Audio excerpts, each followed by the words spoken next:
For some time now, Andrew Tate has been held by Romanian authorities under allegations of sex trafficking, rape, a number of different criminal allegations, not necessarily individually against him, but some against him and some against his associates. And I'm sure that that's gotta hurt him, considering his high profile, regrettably, as well as the fact that this came about at the tail end of an incredibly embarrassing set of interactions with Greta Thunberg. But as much as that hurt, I'm not sure it'll hurt as much as this. His Bugatti and 10 of his other luxury cars have been seized by the authorities. So now he doesn't even have anything to lord over Greta. Poor guy. Anyway, they seized the car collection estimated to be worth over 5 million euros, as well as a number of buildings, including one where the brothers lived and allegedly held 6 young women. Apparently, they are now going to be held, 4 suspects, including Tate, for 30 days after a judge lengthened their initial detention period of 24 hours. The decision was not final, and the subjects have the right to appeal. So, don't lose the fact that they could potentially be out at any given time. But right now, this looks more serious. If in addition to being held, it gets lengthened, property is actually being seized, Farron, it looks like this thing is developing fast. Yeah, if you come for Greta, you best not miss. I think that's the big lesson here.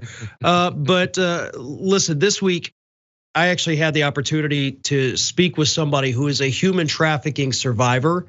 She's now an attorney and advocate working on behalf of human trafficking victims and survivors. And one of the things we talked about was the recruiting methods that these traffickers use. And trafficking, by the way, doesn't necessarily mean like the movie Taken. A lot of it happens within the home. A lot of it happens in relationships. A lot of it is unhoused people that kind of get sucked into this. But what we've learned about Andrew Tate, mostly from what he has openly admitted over the years, is identical to what human traffickers do. This whole lover boy scam, basically. They psychologically manipulate these women. They can be physically abusive. They're always verbally abusive, sometimes sexually abusive. And that's one of the things that this woman I spoke to talked about, was the fact that if you take somebody that has been abused, whether sexually or even just physically repeatedly, and you can threaten them and you can say, listen, you've been through these horrendous situations before. I don't want to have to put you through that again.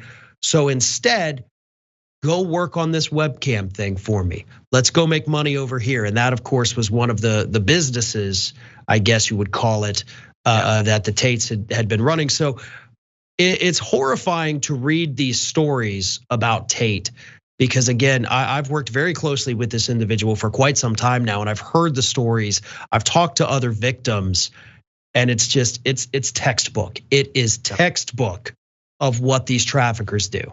We have an email that Andrew Tate apparently sent from jail in Romania, where he has a number of cellmates: cockroaches, lice, and bed bugs. And I honestly think I couldn't choose more appropriate company for him than those.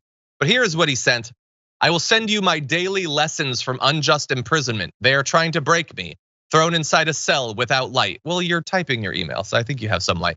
When the guards bring me to and from the courtroom, I stay absolutely respectful. He says cockroaches, lice, and bed bugs are my only friends at night. They try to pour hatred into my heart, but please and thank you, stick with me at all times. Blah, blah, blah. They can't break me. They know I'm innocent. They're trying to pour hatred in my heart. You brag about loving raping people and how you think that people should brutalize women, okay? I don't think the hatred needs to be poured into your heart. I think that cup runneth over. Anyway, as of right now, he's got his cockroaches, he's got his lice, he's got his bed bugs. And look, I think conditions for prisoners should be improved. I don't think that any prisoner should have to be held in a cell that has various pests and those sorts of things. But I think there's a fairly long line of other prisoners whose well-being and all of that needs to be prioritized first. Maybe we'll eventually get to Andrew Tate. For now, he can sit in that cell and think about the horrible life choices he's made. Jayar, what do you think? Yo, I'm glad you said it that way, because I was gonna say we can maybe go back to some of the old podcasts, the platforms these people like this guy have, and remember that they launched these, these advocacy campaigns into the plight of prisoners.